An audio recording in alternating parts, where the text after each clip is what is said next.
In the morning, Tak runs into the bookstore where she tried to bury her memory and left the maple leaf. To the girl's luck, just at that moment the demon's nephew brought the book in to return it at the request of a relative. The old landlord stops by to visit the demon and his grandson, and he catches the angel of death in the living room. The boys know that the old man doesn't allow outsiders to live in the mansion, and the buddies act out a play, introducing the Reaper as Kimchi's best friend who has stopped by to visit him. While the old man stays in the house, the angel of death has to sit on the porch, and this makes him very angry, but the demon lets him in, crediting the prank. But the demon doesn't let his nephew in, still resenting him for renting out the house without his permission. The angel of death avenges his buddy's prank by ruining the white doormat with blood. The cafe owner discovers that Tak has been sleeping at the cafe for days. The girl fears that she will be fired from her job, but instead the director gives her a paycheck and lets her stay. The bond between the young men doesn't go away. When Tak's food burns, Kimchi smells burnt and smiles. He comes to the girl's rescue and the couple quarrels again, but finally the demon manages to convince his girlfriend to go to a cafe with him. All the while, the demon tries to figure out if the girl sees a sword in him or not, but Tak avoids this conversation. The angel of death joins the couple, and Tak begins to panic, thinking that the guy has come for her. But this time the Reaper reassures her, assuring her that he's on her side and trying to hypnotize her girlfriend into seeing and pulling out the sword. An urgent call forces the Reaper to leave, and the couple is left alone. To poke fun at his buddy, Tak calls the angel of death cute, and this makes Kimchi very angry. To smooth over the unpleasant conversation, he arranges the fate of the two visitors by showing his girlfriend as a performance of a beautiful love story. Walking around, Kimchi confesses to the girl that, in fact, the guy and the cave girl are vain, ungrateful, and evil, and he brought them together to punish them for their sins in past lives. The demon tells the girlfriend again that she is not the demon's bride, and, offended, Tak leaves, but her pal's smile makes her heart melt. The demon's nephew guesses that the uncle's buddy living with them is the angel of death.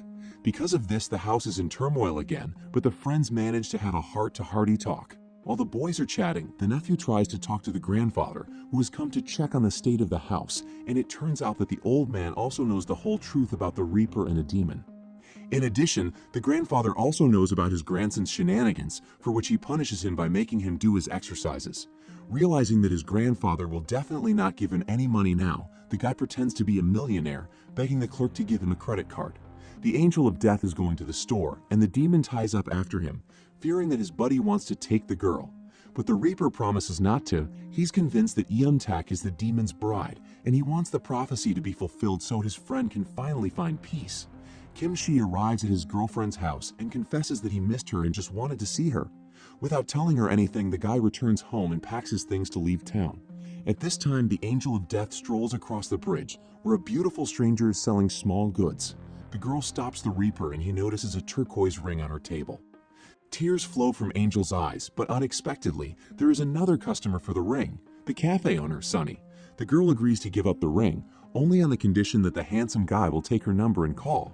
The acquaintance is watched not only by the saleswoman, but also by the old woman who used to stand there. Looking out of the mirror, she promises that the young men will pay a high price to meet. In his belongings, Kimchi finds a portrait of the princess, and he recalls the day she died. Tak is working in a cafe when suddenly the hostess starts yelling and calling herself ugly, regretting that she didn't get the ring, and remembering the handsome guy who was also thinking of her. Leaving the principal behind, Tak runs home and learns from her landlord that her in-laws are moving into the market. The landlady lets the girl get her things, and the first thing she does is bring out a dried buckwheat bouquet, which immediately develops in the wind, and the girl manages to put only a thin twig in her book. The next day, her teacher calls Tak and demands to see her things. Someone slandered the girl by lying that they saw her with a cigarette. Even though it pains the girl to hear the hurtful words, she doesn't call Kimchi, and the guy complains to his friend that it makes him feel bad.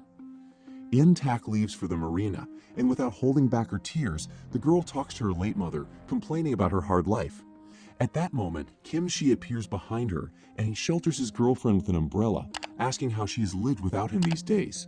The girl gives the demon a maple leaf. Looking at it, the boy admits that they are breaking up. He is leaving town for good. In the evening, a bell rings at the boys' house for the first time in 60 years. The mystical men look at each other frightened, and the Reaper is the first to open the door, behind which is Tak. To stop her lover, the girl confesses that she sees him, the sword with which the demon was killed. Kim Shi doesn't immediately believe the girl's words, but she manages to prove it by pointing her finger at the strange object. Yin Tak says that she's seen the sword since the first meeting, she just thought it was impolite to talk about it. Kim Shi is delighted and frightened at the same time. He runs to the Reaper and confesses that he doesn't want his girlfriend to kill him, as written in the prophecy. The friends return to the girl, and she asks them to take her in. Her relatives are gone, and now she has nowhere to live. Even the Angel of Death does not frighten her. If she is to die, it is better to die with dignity among her friends than in the street. The demon tries to buy the girl off and gives her 5 million won so she can find another place to live, but Yeon Tak refuses the money and declares that she wants to have a baby and live happily with her fiancé. Kim Shi hears her friend's every thought, but he won't admit it to her. The boy tells the old man about everything, and the old man moves the demon bride into the best room, saying that he and his grandson are ready to serve her. For the first time, Yeon Tak feels at home, but she even gets a little scared from lying alone in the spacious room. The grandson tries to find out from his grandfather who the girl is, but the old man only says that a lot depends on her and asks the boy to take care of his guest. Kim Shi takes several pills at once for her nerves. These same pills are also taken by the Angel of Death. The girl sees the rain and realizes that her lover is sad, but she doesn't have time to think much longer about the reason, because the demon's nephew takes her to school on the old man's orders. After hearing that the girl is the same Yeon Tak, the boy tells her why her relatives disappeared when they went to turn in the gold bars to the jeweler. He called the police because the jewels turned out to be stolen. Her aunt tried to pin the blame on her niece, but she couldn't remember her name or her own address. The Reaper also suffers from problems of the heart. He cannot forget the girl he met at the shop, and now he comes to the same place, hoping to see her again. But the Angel of Death has to leave his post and go back to work. That's when a very old man's heart stops in the hospital. Back from school, Yeon Tak finds herself alone in her room again. Unable to stand it, the girl knocks on the door of the big house, but no one opens it for her. The dead old man is greeted by a demon in the tea room. They have seen each other for years before, when Kim Shi stopped him from running away from home and protected him from his abusive father. The old friends thank each other, and the demon lets the old man go to heaven without giving him the memory-wiping drink. Kim Shi smells the candle and returns home, where Yeon Tak is already waiting for him.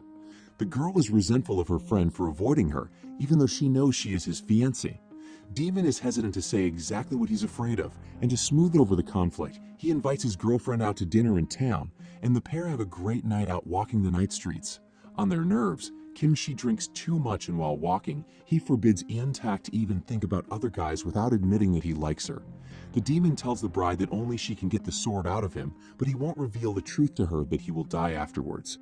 The couple agree to do so on the day of the first snowfall. On his way to school, Yeon Tak sees cherry blossoms blooming in the city, and everyone thinks it's a natural anomaly. But the demon's friends know what it means. Something good happened to him at night, and now the trees are strewn with pink flowers. In the morning, his nephew takes the demon to a cafe, and when Kim Shi's head stops hurting, he remembers what he did the night before. The guy admits to his friends that he told his fiancée how to pull out the sword. Sani visits the makeup artist every day, expecting a call from a stranger on the sidewalk. While the girl hopes to run into him at her old place, the Angel of Death walks around town, dreaming of meeting her there. Back at work, the supervisor continues to stare longingly out the window. Angry classmates take Yeon Tak's business card, which the old landlord left her. The girls start teasing the orphan, but unexpectedly, a cigarette appears in the hands of the boldest one just as the teacher enters the classroom. Finally, justice is served and the bullies are taken away, and Yeon Tak sees that her ghost friends helped her. Kim Shi himself arrives to pick up the girl from school. The couple goes to a restaurant to grab a bite to eat, and the demon tries to figure out if Yeon Tak really sees the sword in him. There's no doubt, the girl describes the hilt of the sword, and the demon has to tell him a little about himself, mentioning that he's almost 1,000 years old. The guy does his best to make Yeon Tak not want to be his bride. The girl suspects that her boyfriend just doesn't like her, and in order to win his heart, she tries to draw her sword, but Kim Shi manages to dodge it. The demon distracts her friend by turning water into a sword and playing games with her at the fountain, but Yeon Tak's mood is ruined again when she remembers that she has no superpowers.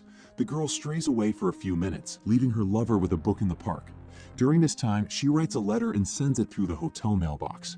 When Yeon Tak returns, the stripes in the crosswalk beneath her feet turn red.